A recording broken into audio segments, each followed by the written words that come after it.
പീരുമേട് താലൂക്കിലെ തകർച്ചയിലായ ലയങ്ങളുടെ നവീകരണത്തിന് 33.7 ലക്ഷം രൂപയ്ക്ക് ധനകാര്യ വകുപ്പ് അംഗീകാരം നൽകിയതായി ഡോക്ടർ ഗിന്നസ് മാടസ്വാമി.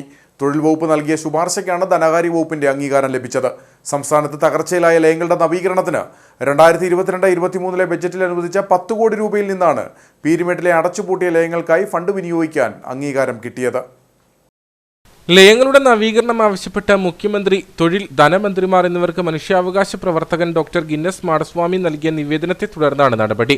സംസ്ഥാനത്തെ തകർച്ചയിലായ ലയങ്ങളുടെ നവീകരണത്തിന് 2022-23 ബജറ്റിൽ അനുവദിച്ച 10 കോടി രൂപയിൽ നിന്നാണ് പീരുമേട്ടിലെ അടച്ചുപൂട്ടിയ ലയങ്ങൾക്കായി ഫണ്ട് വിനിയോഗിക്കാൻ അംഗീകാരം ലഭിച്ചത്. ജില്ലാ നിർമ്മിതി കേന്ദ്രമാണ് കഴിഞ്ഞ വർഷം എസ്റ്റിമേറ്റ് തയ്യാറാക്കി തൊഴിൽ വകുപ്പ് മുഖേന ധനകാര്യ വകുപ്പിന്റെ അംഗീകാരത്തിന് നൽകിയത്. പീരുമേട് താലൂക്കിലെ 4 വൻകിട തോട്ടമാണ് 24 വർഷമായി പൂട്ടിക്കിടക്കുന്നത്. പീരുമേട് താലൂക്കിലെ അടച്ചുപൂട്ടിയ തോട്ടങ്ങളിലെ ലയങ്ങളുടെ നവീകരണത്തിന് വേണ്ടി ധനകാര്യ വകുപ്പ് 33,70,000 രൂപയുടെ എസ്റ്റിമേറ്റിന് അന്തിമ അംഗീകാരം നൽകിയിരിക്കുകയാണ്. ഈ അന്തിമ അംഗീകാരം പ്ലാന്റേഷൻ ഡയറക്ടറേറ്റിനാണ് കൈമാറിയിട്ടുള്ളത്. ലയങ്ങളുടെ നവീകരണം പൂർത്തിയാക്കേണ്ടത് പ്ലാന്റേഷൻ ഡയറക്ടറേറ്റാണ്. എന്തായാലും മഴക്കാലത്തിന് മുമ്പ് തന്നെ ഈ ലയങ്ങളെല്ലാം നവീകരിക്കപ്പെടുമെന്ന് ഞാൻ മനസ്സിലാക്കുന്നു. ഈ വിഷയത്തിൽ അടിയന്തര ഇടപെടൽ ആവശ്യപ്പെട്ടുകൊണ്ട് കഴിഞ്ഞ കുറേ വർഷങ്ങളായിട്ട് നിവേദനം നൽകിയും അതിന്റെ അടിസ്ഥാനത്തിലാണ് ഇപ്പോൾ ഈ ഉത്തരവ് ഇറങ്ങിയിട്ടുള്ളത്. ഇവിടുത്തെ ഭൂരിഭാഗം ലയങ്ങളും തകർച്ചയിലാണ്. നിരവധി ലയങ്ങൾ ഇതിനോടകം നിലംപൊത്തിയിട്ടുണ്ട്.